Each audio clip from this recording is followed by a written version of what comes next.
Thank you, Sean.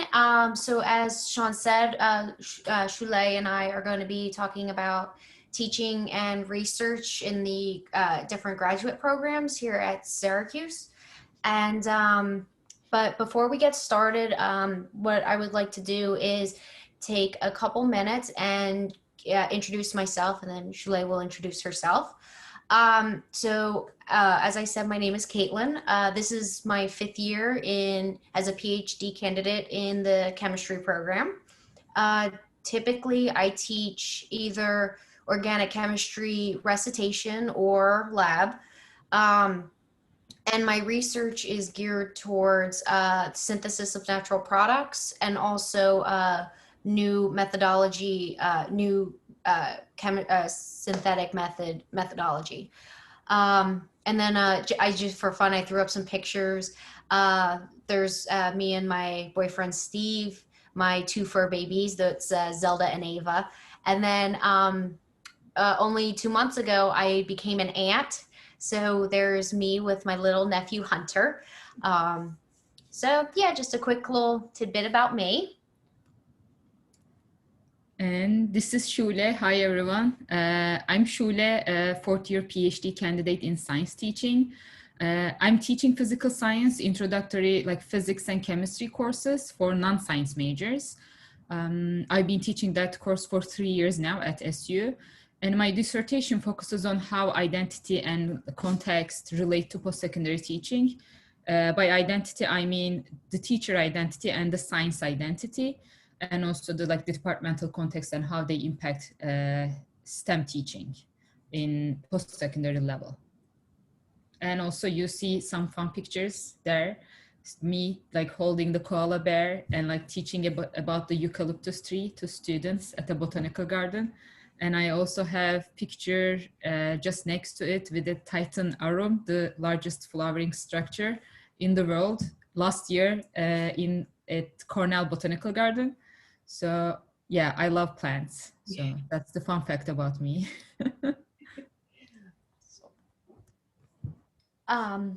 So just a quick agenda of what we are going to talk about today.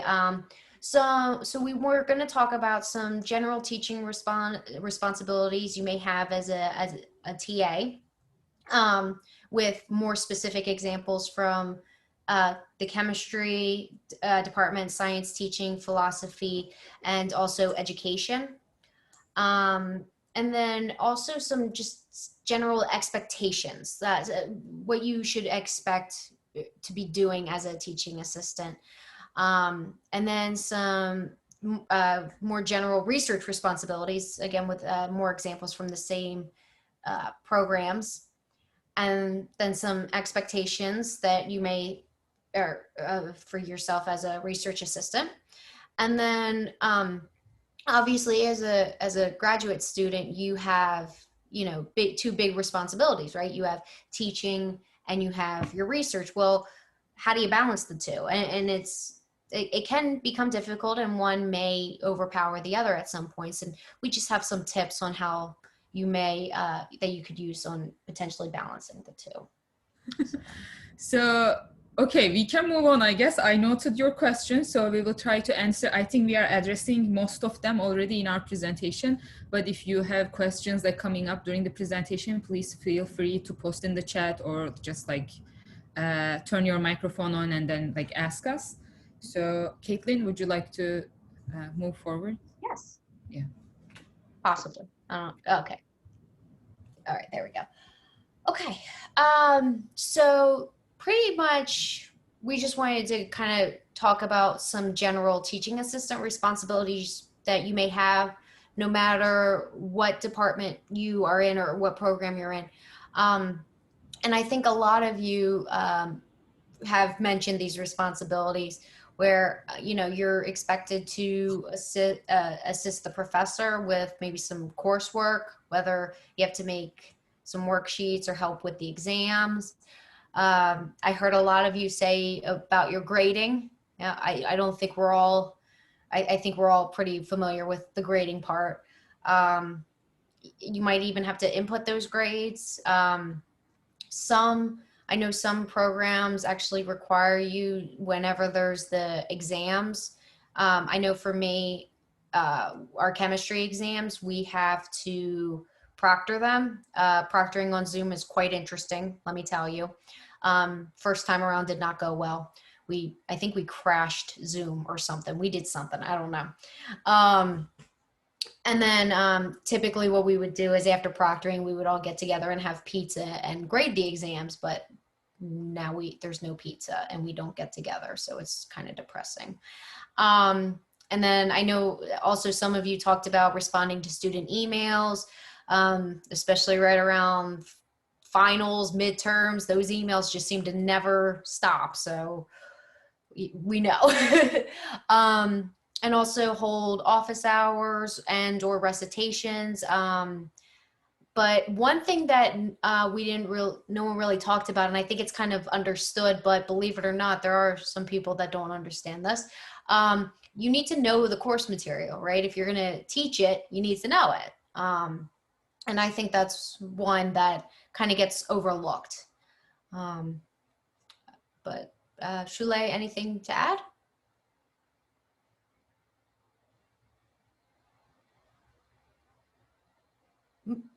I'm sorry, I was muted. I didn't realize Okay. that. No, I don't think I have anything to add on that, but we also had like some people said they are the instructor of record. So they are responsible of everything like designing the course curriculum, the pedagogy materials, exams and everything. So I'm also the instructor of record. I'm working with 2 other instructors, but we all teach our own sections. So that's a bit like it adds up to your responsibilities. That's the only thing I can. And also like with the emails, I was going to say like do not underestimate that like the time necessary to fulfill that, because like students email a lot and it takes a lot of time. So that's why like we will try to give you like some tips to structure your time wisely maybe. So because I've been talking to like new TAs and they've been telling me like students email a lot, like I've spent hours to respond to them. So maybe you can find like better ways to just like give general feedback instead of like responding individually. In my class I usually like announce things before I start the class, so that I don't have to spend time like responding to every email, because usually like they're complaining or talking about the same things. So that's one tip I can share now. But yeah, so yeah, these are just some typical teaching responsibilities that you may have. But to, um, oh, sorry. Um, but some expectations of you. Well, I don't know, Shule, did you want to compare the other like go into more detail before we do the slide or after? How about after the research part, maybe? Okay, okay. Um, yeah, so like I said before, these are some expectations of you. You are a teaching assistant, so some of you may not have to take care of the whole course, which especially right now with having to figure out Zoom and all that stuff is probably nice. But as a teaching assistant, you are expected to do certain things, and one of those is, like I said, you need to know the material. That's one thing I really harsh on is I've had students come to me and they tell me another TA told them this, and I'm like, that's not right. So it just makes it more difficult. But you're expected to know the material. You are expected to help the students as best as you can, but you need to also find that fine line between helping them and doing it for them. That is one thing I did struggle I would say like first 2 years was helping my students and doing it for them. Because you want to be nice and you want to help, especially if it's a very tough topic like organic chemistry, but then you got the some that just want to, kind of get the answers out of you. and if you do have to grade, you got to make sure you get those the grading done on time. I heard I think it was Dustin said about the grading.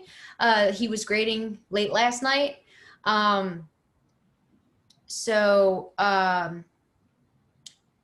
we've all been there. Unfortunately, sometimes you have to stay up late and make sure it gets done on time, but you got to do what you got to do.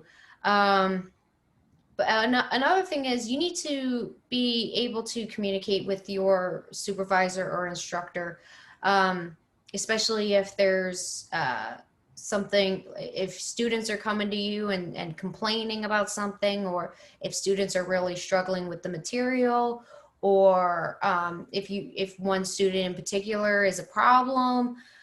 You need to be able to have an open relationship with your advisor, and be able to talk to them about this and how to handle it, or maybe know when to just hand it off to them. But and like we said before, you want to make sure you if you're required to hold office hours or recitation, or if you're teaching a lab, you want to make sure you're there. You want to make sure you're there on time. You want to make sure that you set a good example to the students. Because that's one thing I don't think a lot of teaching assistants realize, is that you probably are going to be spending more time with the students than the actual professor. And you're going to be the kind of like the mentor to them. And you want to set a good example to them, and know what's expected of them. Which brings me to my next point is, as much as it may pain you some days because you're having a bad day and your research isn't going well, or you're having some family issues or outside personal issues, you want to make sure you remain pleasant and approachable to students. I definitely have struggled with this. There have been times where my personal life has seeped into my teaching, and it's not professional. And it's one thing you do want to keep in mind is you want to keep your teaching and your students separate from your personal life, because if you're having a bad day, it's not their fault, and you don't want to take it out on them. But yeah.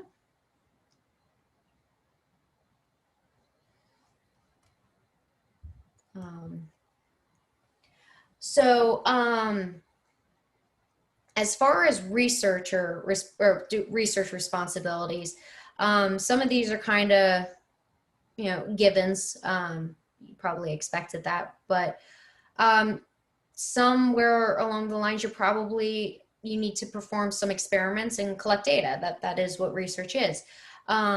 Some fields, some programs actually require you to publish in a journal. I know for chemistry, for you to graduate, you need to have at least one publication, which is very stressful and not as easy as it sounds.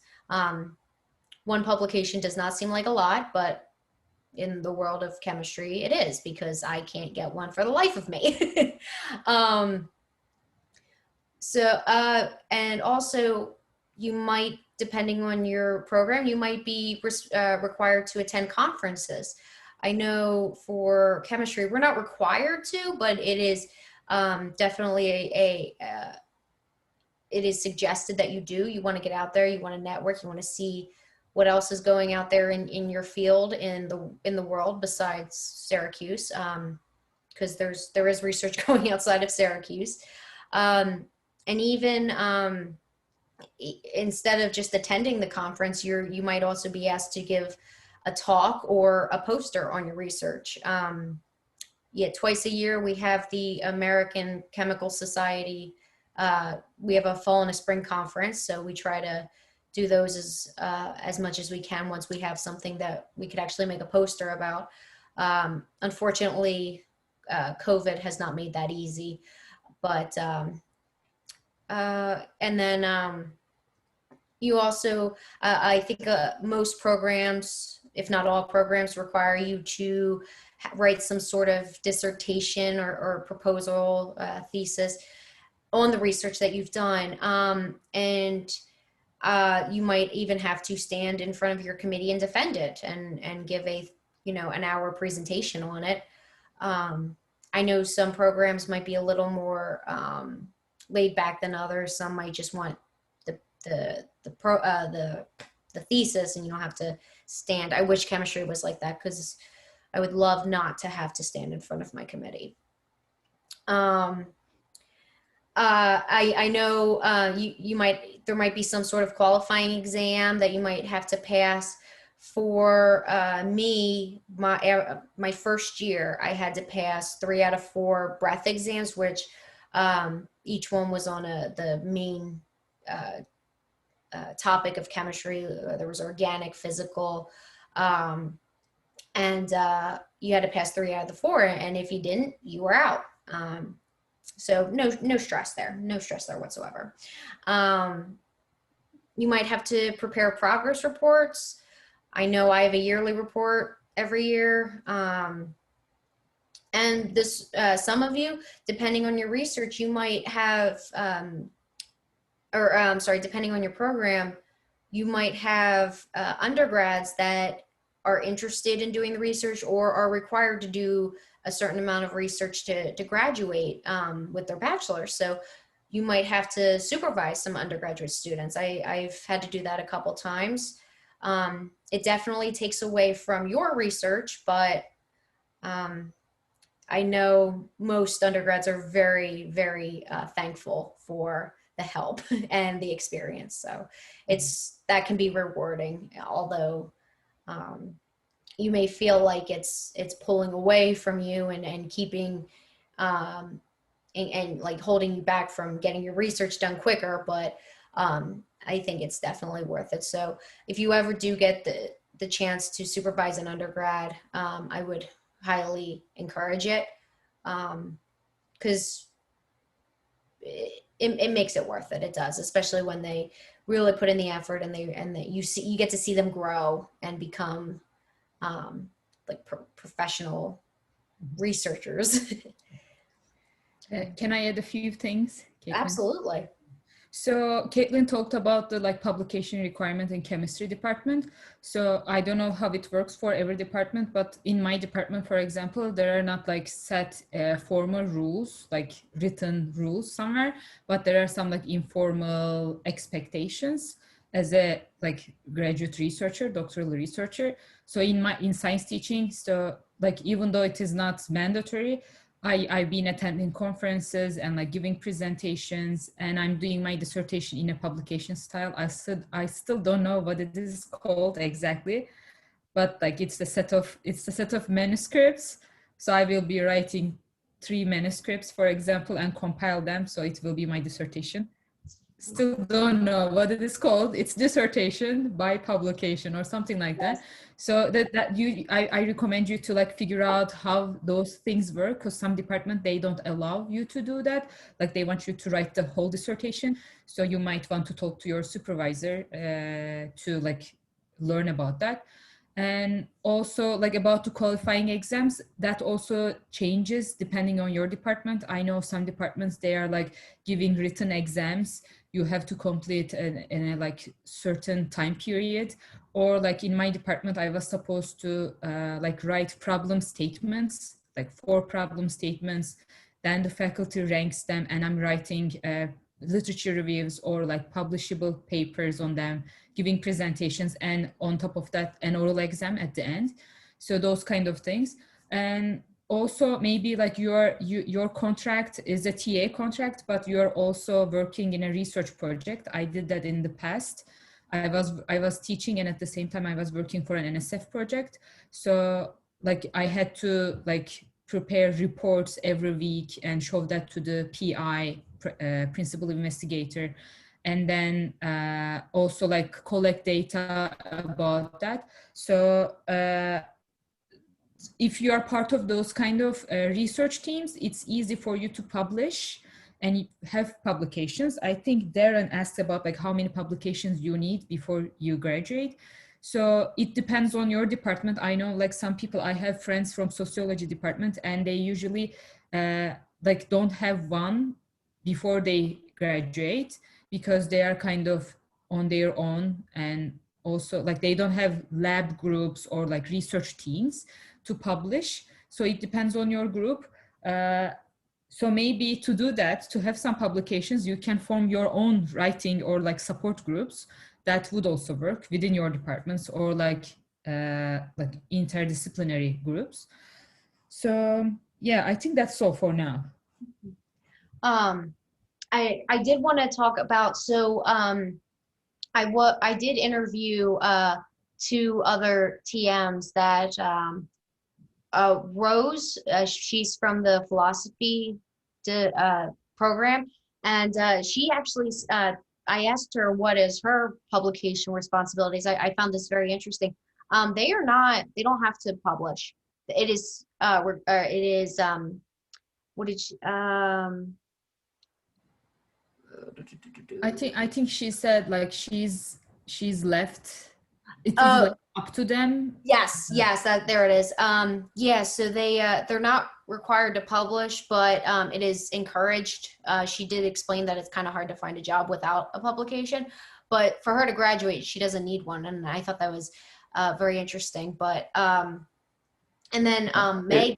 If I could just chime in, because I'm a philosophy student Oh, also, it's very hard for a philosophy PhD to get a job anywhere, even with like multiple publications, unless you're at like a very, very, very top ranked program. So it's not required, but you're not going to be super successful if you don't. Gotcha. Yeah, I found that interesting. Because considering how it sounds like you kind of do need to publish, and you would think that they would make that a requirement, but yeah, so I found that interesting. And then I also talked to Megan, she from Teaching and Curriculum program, and she was saying that they don't need to publish, but they need to present publishable work. But their big thing for being able to graduate is they need to complete a research apprenticeship. So they're more focused on, I guess, they're more focused on them actually getting the experience and doing the research, but not necessarily publishing. But I thought those were interesting. So just a little, just some examples from besides chemistry and oh my goodness, Shulay, I'm blanking. Yeah, science teaching. So just I want to add one more thing. So I'm like kind of jumping to like giving some tips and then coming back to talking about responsibilities and expectations. But what I find it useful is that like especially during your first years in doctoral studies, so like you can look at the job descriptions in your field and what they expect you to have and submit, like when you're applying for jobs. So for example, in my field, it is expected to have a good teaching record and also like research and scholarly work. So if you can, like, you just go to, I don't know, like higher education, I'm not good with the names. So go some like job posting websites and look at those, and like what the recruiters want you to submit. And you can also figure out, like you can also set some goals before you finish your doctoral work. It might be helpful. It was helpful for me. Yeah, that's, you can try doing that. Because like as Darren said, like who was Jared? No, philosophy. Yes, Jared. So like even though you have like 3 publications, maybe you're not going to be like recruited, because like maybe you need more, or I don't know, like what are the requirements, or like how people got jobs in their current positions. You can talk to them. It might be useful. Yeah, I think there's. Oh, okay. Darren posted in the chat. There is a School of Education dissertation working group that meets every Friday. Yes, I was part of that group as well. Yeah, I know that. It's so if anyone is interested in joining that group, just let us know. I can let the organizers know about you, and they can add you to the email list. Yeah, thank you for sharing that. You want to move to the next slide? So just some general expectations that we were that is expected of you. You pretty much you're if you're getting a master's or a PhD in a field, you're pretty much becoming an expert in it, right? So you're probably your main goal is to gain experience in that particular field, right? So that's kind of a given. But as we said before, you might be required to conduct independent research, and independent, that could mean you are working with your PI and you're working on a project and he or she are helping you, or like Rose explained to me in the philosophy department. She calls it armchair philosophy, which you just kind of do your own thing on your own time. And then that could be pretty hard, is because that's kind of left up to you to self-motivate yourself. I give them a lot of credit because I don't think I could do that. I'm the kind of person where I need someone breathing down my neck to push me through. But so that, you could, for your research, it could be a group, you could be working with people, or you could be entirely on your own, depending on the program. I think it's fair to say this goes across the entire board, is you want to exercise ethical and honest behavior. No matter what your research is in, you don't want to be falsifying data, and you don't want to, you want to make sure that it is accurate to the best of your ability, and you don't want to be publishing things that aren't real. That doesn't work out good for anybody. Another thing is you do want to, depending on how close you are working with your advisor or your committee members with your research and with your dissertation, you want to be able to communicate that with them.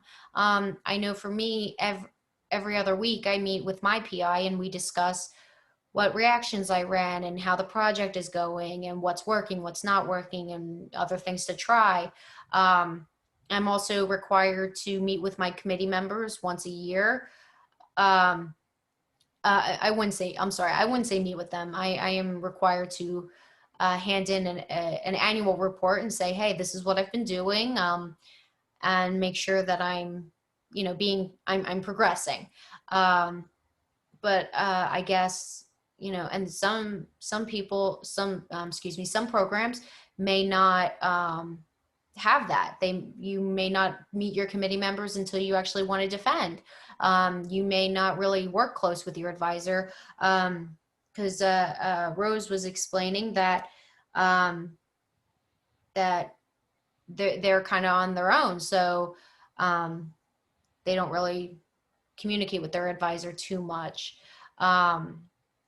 And also, depending on when your reports are due or projects, you want to make sure that you meet those deadlines, and make sure you get, your annual reports done, or you want to do the best that you can to get whatever project you're on done as quickly as possible.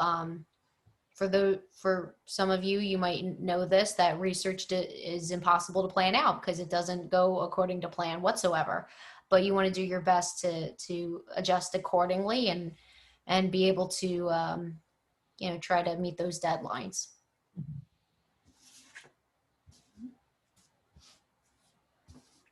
Anything to add, Shule? I have things to add, but I think I will wait for the tips slide because we are kind of like, that's kind of what I'm doing. Yeah. So just a quick, so you're a teaching assistant and you're a researcher. Well, when push comes to shove and you're feeling overwhelmed, which one is more important? Well, the answer, unfortunately, is neither. Both are extremely essential to you as a graduate student. Both offer different skill sets required in the real world. Research can teach you how to be patient and how to think outside the box, critical thinking, whereas teaching teaches you how to communicate with people, and how to be more of I guess a people person. So unfortunately, the answer is neither. They're both very important, and you want to do your best to be able to balance those two, which we will get into right now. So some tips on balancing the two is you want to, as best as you can, have a routine. Yes, that routine may get broken once in a while, but you want to have, okay, from 9 to 12, I'm doing research, and then from 12 to 2, I teach. And you want to strictly budget time for each of those and make sure that you keep, you don't want to keep them entirely separate, but you do. And also, you want to set specific goals for both of them, whereas you want to make sure that one doesn't slack while the other one becomes the focus. You want to set goals of, all right, I want to get through chapter 3 by the end of this week in my class, and I want to have this part of my research done by the end of this week, or I want to have this many articles read by the end of this week. You want to set specific goals, whether it's daily, weekly. For me, I am constantly running reactions. Every day I have a like a to-do list or some goals where I'm gonna run this reaction, and purify this. And depending on your situation, daily goals may not be suitable for you, but weekly goals. But you want to have those goals so you have something to work towards yeah. Can I add something before Yes, we yes. move on? So about like structuring your time, so you should do it wisely, like you make it sustainable. So it's like how crash diets don't work, it's the same. So if you're trying to do it, like overdo it, it's not going to work. So like compile a list of reasonable, but some like specific goals so that you can achieve, as Caitlin said. So for example, this week, my like goal in terms of teaching was to finish the chapter, the activities, and then post a discussion about like how we can deal with sea level rise. I was teaching climate change this week. So, and like I achieved that goal, thankfully. So in terms of research, like finish the analysis of this data set or like start writing.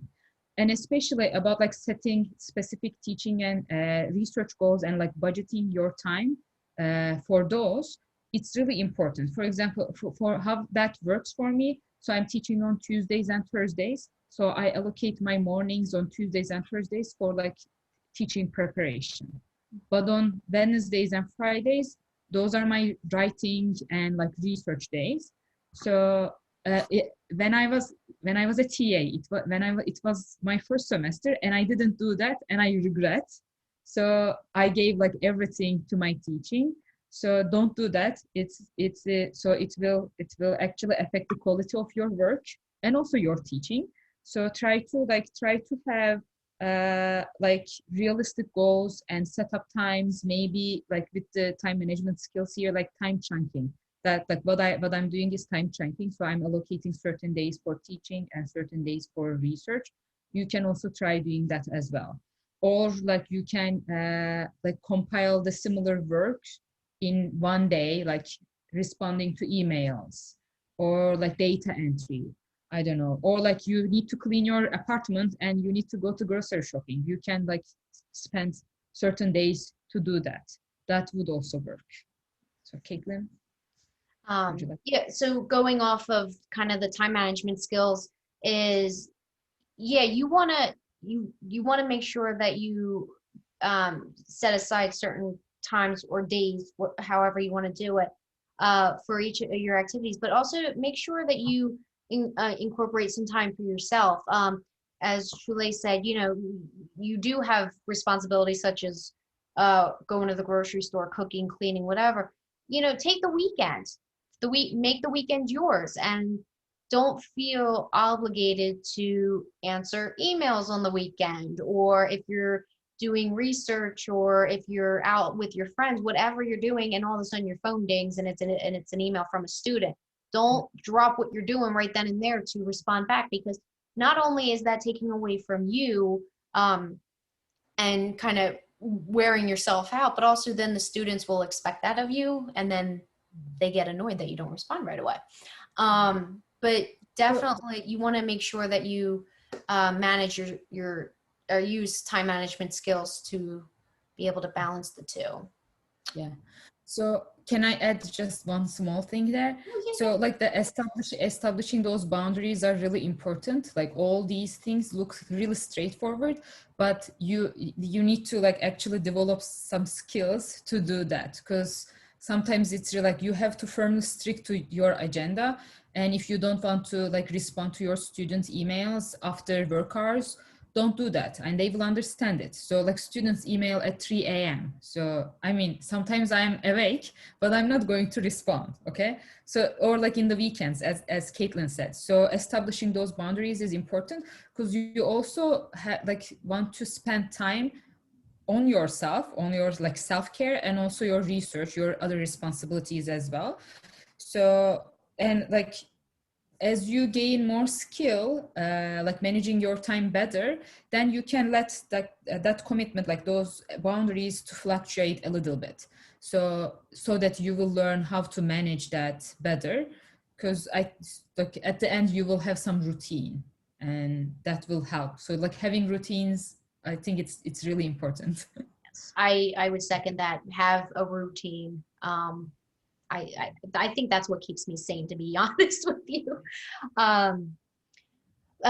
So, and then our last point on this slide was, you are allowed to have the two kind of overlap, and I think it's fun to do that.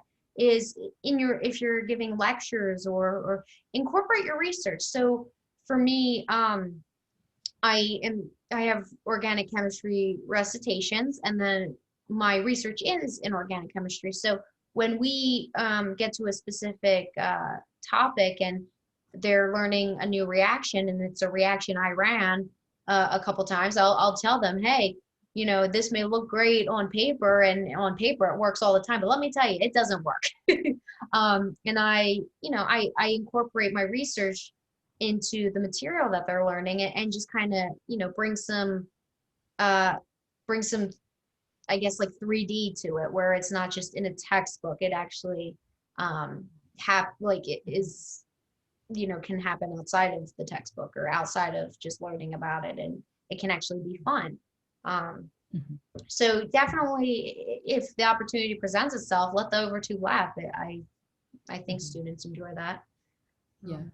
And also I feel like it makes like the content more meaningful to them, and Yeah. also it helps you too. So like when we are all researchers, scientists, so we are trying to like justify our arguments, or why like our research is important. We have to show that to the world. That's why we are publishing, and like saying that, okay, my research is important, and because of this reasons. So like it will make it more relevant. So in my class, how I do it, since I'm teaching science to non-science majors, I'm always like trying to make it relevant to daily lives. So for example, like I have students from Maxwell and Whitman. So, and I'm talking about climate change. So I allow them to talk about the impacts, or like what they are talking, like how are they talking about climate change in their departments in terms of economics, or like the political implications. So these things make the science part more relevant to them, to their disciplines, and also to their lives.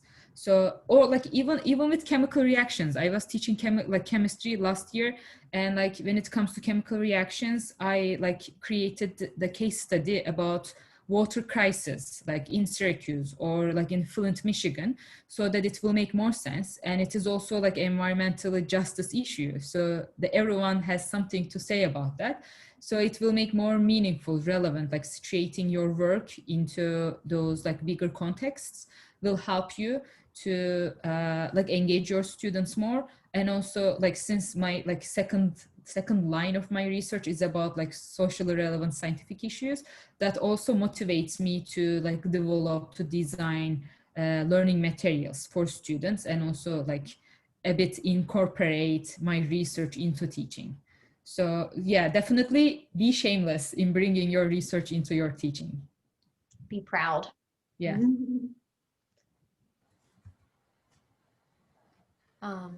Juliet, why don't you take this one? Yeah, sure.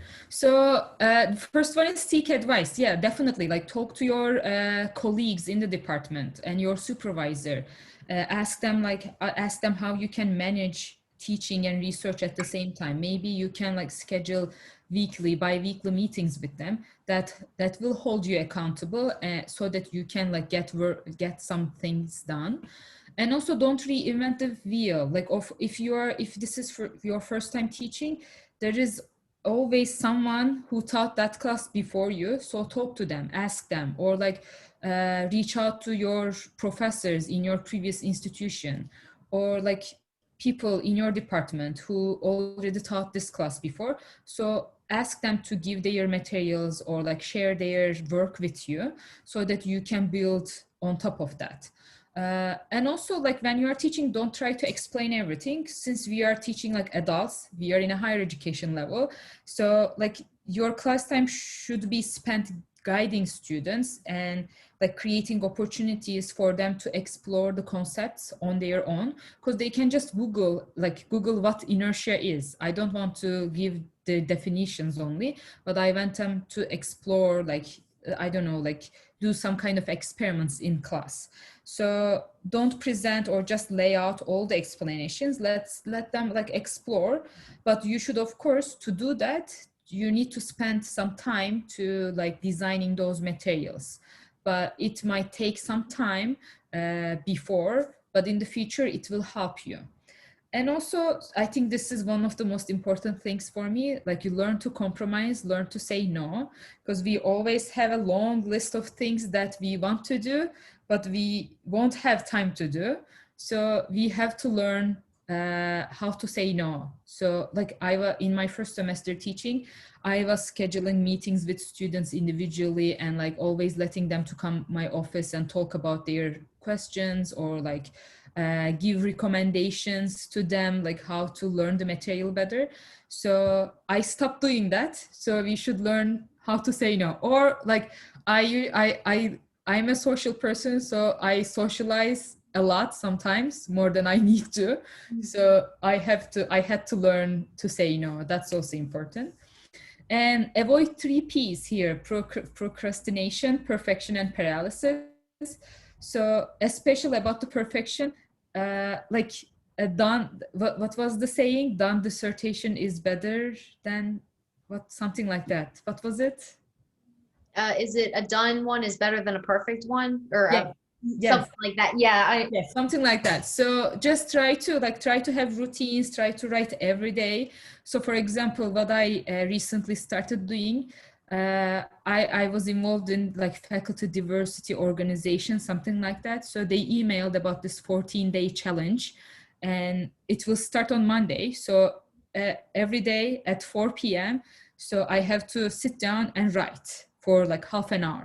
So like so if you are involved in these kind of like bigger groups, it will hold you accountable, so that you will be committed to that work and it will support you. So if you don't have similar things around you, you can form writing groups, reading groups, or that like dissertation support group we mentioned before.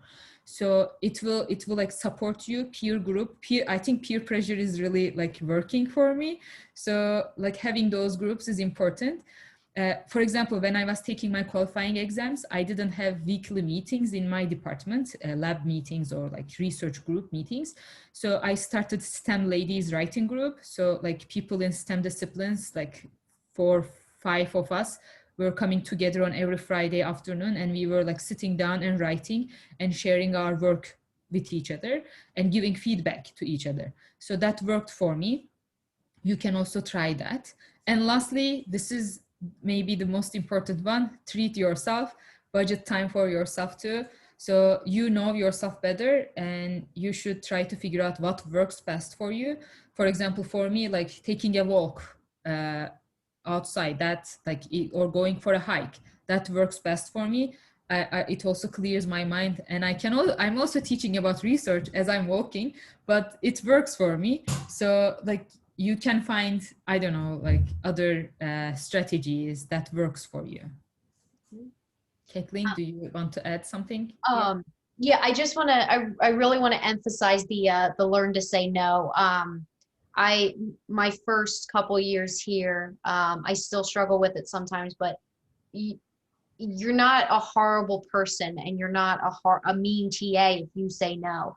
I did struggle with, I had students coming to my office when I'm in the middle of doing research, and hey, I have a quick question.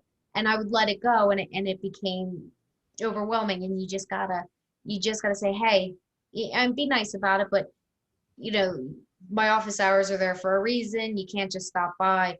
You really want to learn to say no, and do not feel bad for saying no. I cannot emphasize that enough.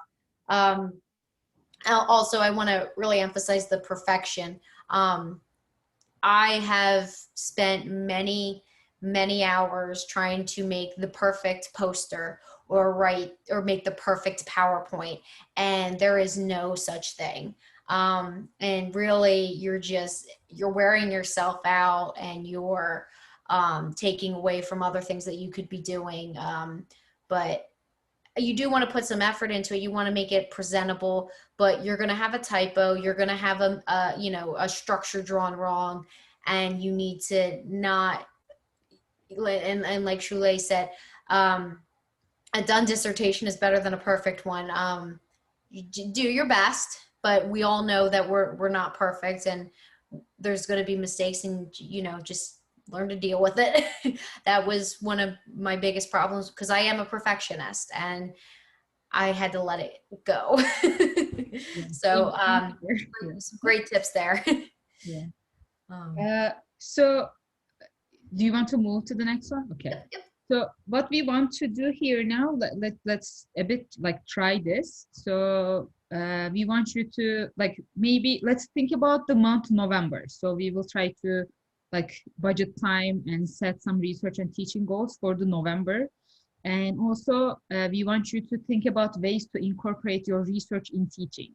So let's like give maybe like 1 to 2 minutes and think about like setting research and teaching goals for the month November, next month, and budgeting your time, and also ways to incorporate your research in teaching. How does that sound? I'll also do that. Okay, let's have 2 minutes then. all right. Okay, we'll be back in 1:13 p.m.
1 more minute, then we can start talking.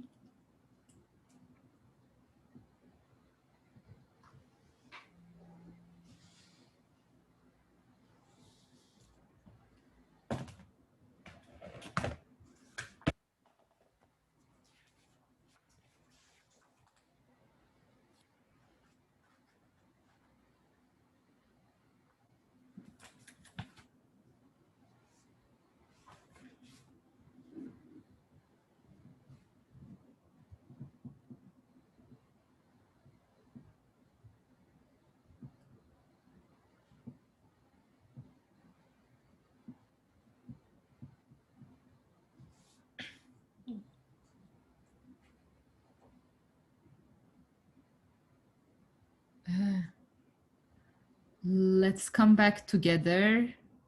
And does anyone want to share, or I can go first and then someone maybe start sharing? How does that sound? Good. Okay. So for me, how I planned my November, my goals, my teaching goals is of course the final exams, grading them, and also inputting all the grades so that I'll be done in November, because like at the end of the November, my students will take the exam. So in terms of research goals, I have to submit this manuscript to a journal. I have to finish that up. So that's one of the goals. And also I'm applying for jobs. There is one job that I want to apply, and I want to compile all the documents and like submit it. That's another goal for me. And I also have one, like there's a research group in like European Science Education Research Association group. So I have to get ready for that meeting as well. So those are my goals. I hope they are realistic. Now thinking of it, it's a bit, anyways. Hopefully it will work. So again, going back to my time chunking strategy. So on Tuesdays and Thursdays mornings will be devoted to class preparation, and I'm teaching in the afternoon. So after that, I'm free. I can read, I can write. And also again, like as I said before, Wednesdays and Fridays are my research days. So I think it works well so far, except today maybe. Sometimes like, yeah, you have your day off, but you do something else. So, okay, ways to incorporate research in teaching. So in November, I will start teaching about astronomy, like a bit astrophysics, but introductory level. So I like one of my research areas is focusing on socio-scientific issues. So I am planning to like incorporate some case studies about planets and like how, or like stars or black holes, like, or the LIGO. Okay, I have an idea now. So I'm sure you all heard about the LIGO experiment, the gravitational waves research group at SU and also like around the world.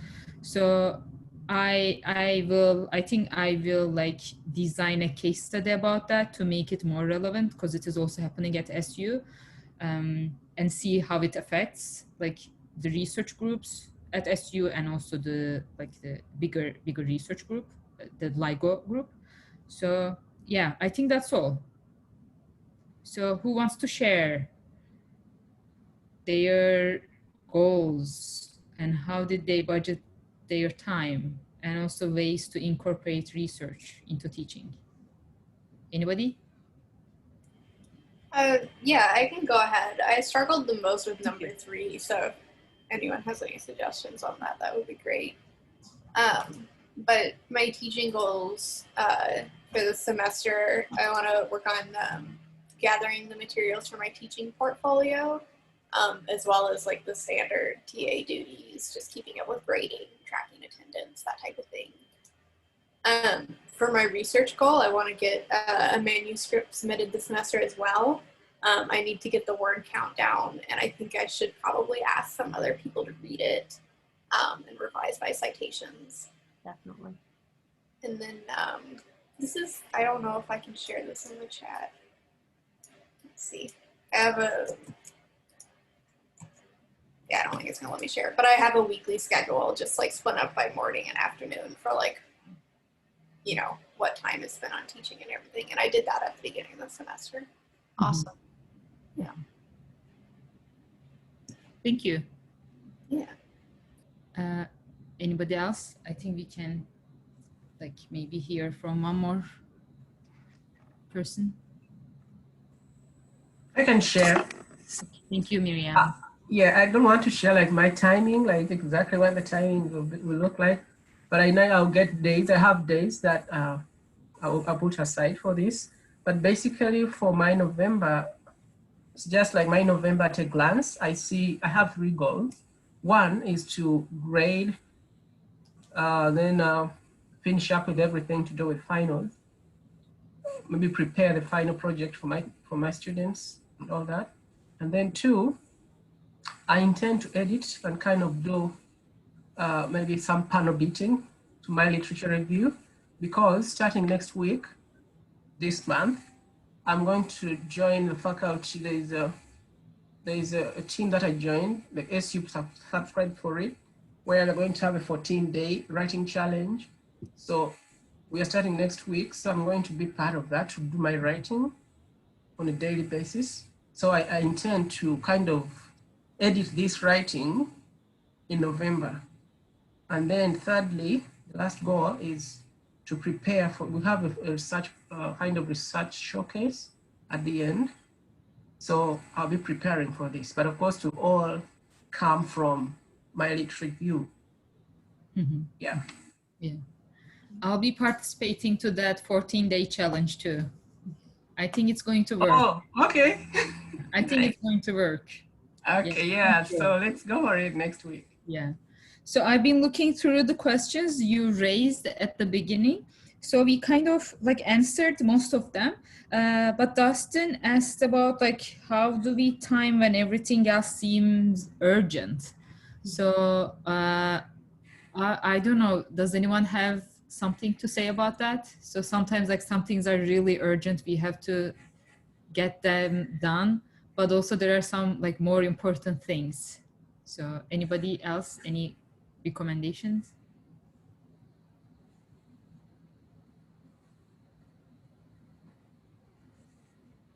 Some people like to do like high, low importance, high, low, urgent matrix. So like if it is really urgent, you prefer doing that before the low importance one. So I don't remember what it is called, but that matrix might work. I think it has a like specific name. I think it's named after someone. So maybe it will work. And also Wendy talked about like remote working and how it is hard for her. So like since last March, what worked for me was to like allocating space in my apartment for specific tasks. So I have my desk, it's just for like work, research, reading, whatever. And I have another table there, it's just for like, I don't know, like some fun times, I don't know, like knitting. Or I was building this miniature like library, like a small thing, I don't know what is it called. So like I was doing that work over there. So it might work, but yeah, like especially during these times, it's a bit harder to like work remotely and be productive. I don't know, like if someone else has other recommendations, they can share.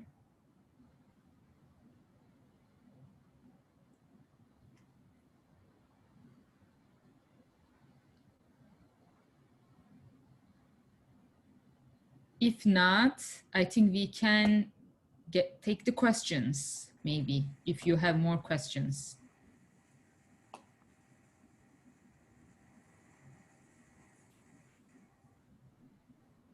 Does anybody have questions? Yeah, so I'm kind of curious, maybe I missed it. Ways of incorporating research in teaching. Who has done that and how did they do it? Caitlin, you've done it. I think you mentioned so, but I'm just wondering. I'm sorry. Talking about it? Yeah. about incorporating research into teaching. Oh, okay. Yeah, sorry. I think my Wi-Fi is like acting up because it started freezing up.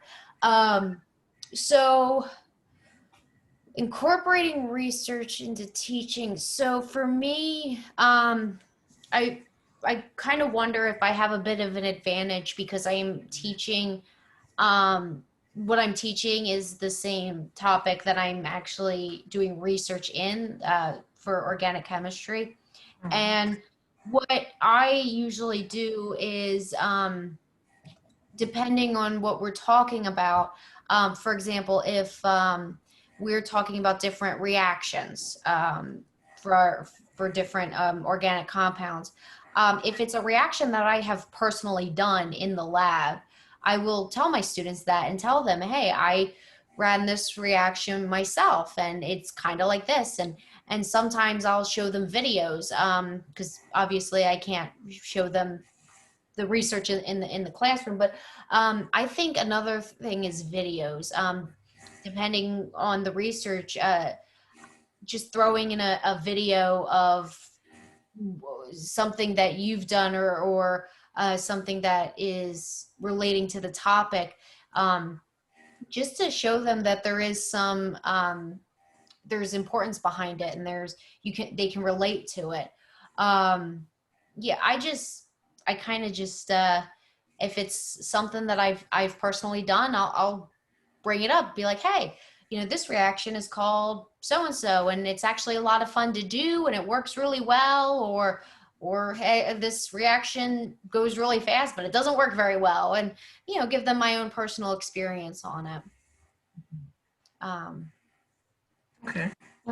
In terms of education, Miriam, since you are in math education department, so sometimes, for example, my research is not on like misconceptions or anything, but sometimes I talk about like common misconceptions about like specific scientific concepts. You can do that with math, like with problem solving, or like common mistakes that students do when they are solving, I don't know, like a calculus problem. So, and I'm sure like there are research about that. So, because it would make them see the relevance, and also like maybe they have similar conceptions in their mind, and it will help them to overcome those misconceptions. I don't know if that makes sense. It does make sense. Thank you. And it also makes sense for Kathleen from her chemistry side. I think. Any other questions? I'm starting to think that, okay, sometimes maybe when I'm teaching and I know my area of research, of course, is directly related to teaching and learning.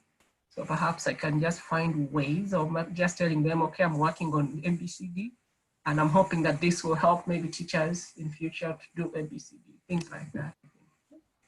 Yeah, and also, yeah, like if you are teaching teacher candidates, that's also a good idea. Yeah. Any other questions, comments? I think we have like 5 more minutes, maybe.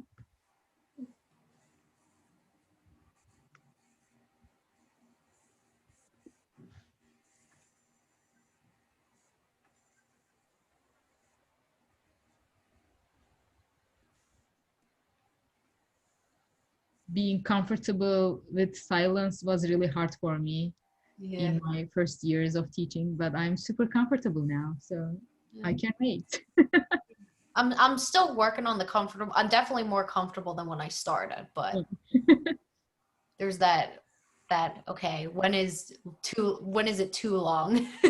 I took a course from Folk College, and the professor had a degree in clinical psychology, and the course was dual listed. So the grad students and undergraduate students, they were not participating at all. So one day he like stood up in front of them and waited for like 20 minutes, and he didn't let us talk. So I'm like, wow, that changed my mind. That's pretty good. Yeah. Yeah. So any questions?